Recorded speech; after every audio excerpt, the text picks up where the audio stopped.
Hi, we're back cooking with Sharon, and it looks like we don't really have anything to cook today, but we do. I know a lot of you have been seeing some of the soups and stews that we've made.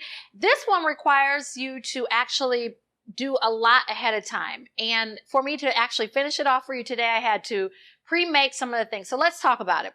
So this is a corned beef and cabbage stew. And as you see here, we have our cabbage, and I have already pre-cut it. So like in, this size, it would be nice. About a 3/4 of a cabbage. That's what we have right here. And then as you see on the cutting board, this is a corned beef brisket. So we started off in the raw format, and I actually used a crock pot today. You can actually make this recipe on the stove, in an Instapot. We're going to start showing you, or I'm going to start showing you some options with the Instapot recipe. But for today, I know many of you have crock pots at home, so why not put them to use? So what I did ahead of time, because the brisket, the key to it, the corned beef brisket the key to it is to slow cook it. And the slower the better. Because I didn't have a whole lot of time today, I did it on a high temperature for about 4.5 hours. It still turned out very nice and tender, but you would have, you can see actually it's coming apart right now, but it would be a lot more tender if I had slow cooked it on low temperature for double that amount of time. So about for 8 hours. If you started off in the morning, if it were, weekend, Saturday, Sunday, you get up early, put all the stuff in your crock pot, and actually have it slow cooked for about 8 hours, it's going to be amazing. It's still amazing if you're short for time for about 4.5 hours. So what you can see in here is, and you'll see it in the full recipe, but I have chopped yellow peppers. I put in potatoes, about 6 potatoes. I use carrots as well as shallots, a little bit of garlic clove, minced, as well as bay leaves. And then it's about 6.5 cups of water. And then I put everything in the crock pot. And like I said, this has been cooking for about 4.5 hours. So to finish it off, I've taken it out of the crock pot. I don't know if you can still see, but it's been sitting here for probably about maybe five or so minutes. And what we're going to do is shred it. So when you cook it for 8 hours, it'll probably be falling apart. But we're going to shred it. I'm putting on gloves because it's really hot. And I want to be able to do this without getting burnt. And so you can have a knife, or look, you can see right here, it's just coming apart. So it's shredding very nicely. So you just want pieces like this shredded, and we're going to put it back into our crock pot, but we're going to break it down. And hopefully your corned beef will turn out just like this. And if not, then that's why I have a knife here. You can cut it, but this is amazing. This turned out very nicely. And also, one thing I did not tell you what I did was I did take some seasoning along with Worcestershire sauce, and I pre-marinated my corned beef. So I'm taking away some of the fat. Some people love to eat it.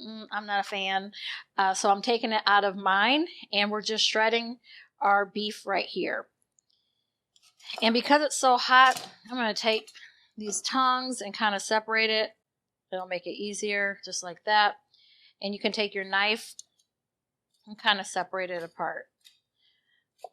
Again, we're just making so it can be shredded into our stew, and taking away some of that fat. Now you want to include the fat. You don't want to take it off before you're actually done cooking it in the crock pot, because that fat's going to add flavor as well. But we're going to take it out so it doesn't get in our stew and be all fatty. So look at that. It looks awesome. It's all that good meat. And this was about, that's really hot. This was about, oh gosh, I think I bought a, 5-pound brisket. You can get it obviously at your local grocery store in the meat aisle, but it's breaking apart nicely. Eek, really hot. And we'll just finish it off. And then you have your cabbage right here. That's the final part. So I'm going to add the corned beef back into our crock pot. And then it's going to cook for another about, I guess we'll give it about 35, 40 minutes. Essentially, we're just cooking down the cabbage. And as you know, cabbage does not take that long to cook. But we want it tender too. So also with your corned beef, if you don't want long pieces like this, feel free to cut it in half. That's fine too. This is going to be a complete meal all in one. Put that back in. And so a lot of times this is something that, I mean, you could eat right. Well, let's see, not summertime. You could. I mean, some people love stews and soups during the summer, but this would be ideal during, obviously, March.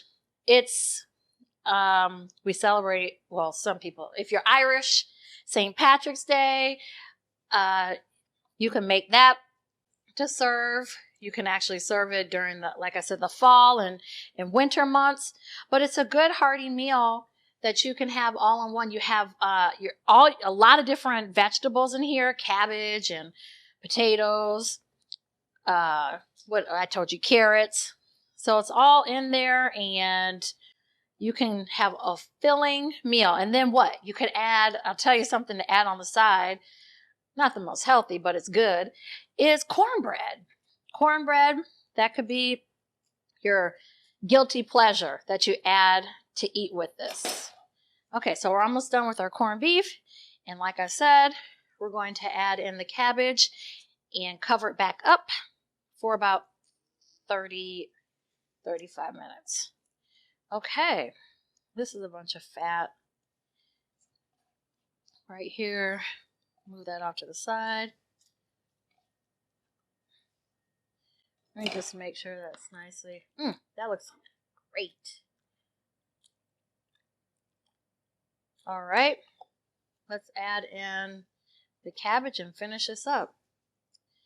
But as you see here, our corned beef is nicely cooked. Oh my gosh, it's falling apart. So this makes this part very easy, because that's the whole goal. We want it to be easy to shred just like this, and it's falling off. So that means what? It's tender.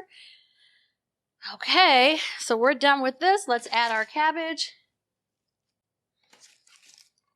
And we're going to top it off with the lid.